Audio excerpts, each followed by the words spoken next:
ಭಾರತದ ಮಧ್ಯಮ ವರ್ಗದ ಕಣ್ಮಣಿ, ವಿವಾದಾತೀತ ರಾಜಕಾರಣಿ, ಶುದ್ಧ ಹಸ್ತದ ಮಿತಭಾಷಿ, ಮೃದು ಸ್ವಭಾವದ ಮಾಜಿ ಪ್ರಧಾನಿ ಡಾಕ್ಟರ್ ಮನಮೋಹನ್ ಸಿಂಗ್ ಅವರು ಇನ್ನು ನೆನಪು ಮಾತ್ರ. ವಯೋಸಹಜ ಆರೋಗ್ಯ ಸಮಸ್ಯೆಗಳಿಂದ ಬಳಲ್ತಾ ಇದ್ದಂತ ಡಾಕ್ಟರ್ ಮನಮೋಹನ್ ಸಿಂಗ್ ಅವರು ನಮ್ಮನ್ನ ಅಗಲಿದ್ದಾರೆ. ಯಾವಾಗಲೂ ಕೂಡ ಡಾಕ್ಟರ್ ಮನಮೋಹನ್ ಸಿಂಗ್ ಅವರು ಒಂದು ನೀಲಿ ಬಣ್ಣದ ಟರ್ಬನ್ ಅನ್ನ ಧರಿಸ್ಕೊಂಡಿರ್ತಾ ಇದ್ರು. ಅವರ ತಲೆ ಮೇಲೆ ಇದ್ದಂತ ಆ ನೀಲಿ ಬಣ್ಣದ ಟರ್ಬನ್ ಎಲ್ಲರ ಗಮನ ಸೆಳೀತಾ ಇತ್ತು. ಇದರ ಬಗ್ಗೆ ಅವರೇ ಒಂದು ಭಾಷಣದಲ್ಲಿ ಹೇಳ್ಕೊಂಡಿದ್ರು, ಯಾತಕ್ಕಾಗಿ ಈ ನೀಲಿ ಬಣ್ಣದ ಟರ್ಬನ್ ಅನ್ನ ಯಾವಾಗ್ಲೂ ಧರಿಸ್ತೀನಿ ಅಂತ. ಹೌದು, 2006ರಲ್ಲಿ ಮನಮೋಹನ್ ಸಿಂಗ್ ಅವರಿಗೆ ಕೇಂಬ್ರಿಡ್ಜ್ ವಿಶ್ವವಿದ್ಯಾಲಯದಿಂದ ಡಾಕ್ಟರೇಟ್ ಆಫ್ ಲಾ ಪದವಿಯನ್ನ ಕೊಡಲಾಯಿತು. ಅಲ್ಲಿ ಹಾಜರಿದ್ದ ಡ್ಯೂಕ್ ಆಫ್ ಎಡಿನ್ಬರ್ಗ್ ಮತ್ತು ವಿಶ್ವವಿದ್ಯಾಲಯದ ಕುಲಪತಿ ಪ್ರಿನ್ಸ್ ಫಿಲಿಪ್ ಅವರ ಗಮನವನ್ನು ಈ ನೀಲಿ ಪೇಟ ಸೆಳೆದಿತ್ತಂತೆ.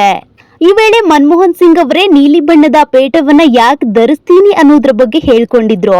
ಅದಕ್ಕೆ ಸಿಂಗ್ ಅವರು, ತಾನು ಕಾಲೇಜು ದಿನಗಳಿಂದ ಕೂಡ ನೀಲಿ ಬಣ್ಣದ ಪೇಟ ಧರಿಸ್ತಾ ಇದ್ದೆ.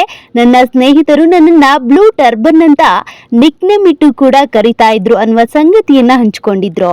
ನೀಲಿ ನನ್ನ ನೆಚ್ಚಿನ ಬಣ್ಣ ಆಗಿತ್ತು ಅಂತ ಕೂಡ ಮಾಜಿ ಪ್ರಧಾನಿ ಡಾಕ್ಟರ್ ಮನಮೋಹನ್ ಸಿಂಗ್ ಅವರು ಹೇಳ್ಕೊಂಡಿದ್ದಾರೆ. ಹೀಗಾಗಿನೇ ಡಾಕ್ಟರ್ ಮನಮೋಹನ್ ಸಿಂಗ್ ಅವರಿಗೆ ಈ ನೀಲಿ ಪೇಟ ಒಂದು ಗುರುತಾಗಿ ಮಾರ್ಪಟ್ಟಿತು.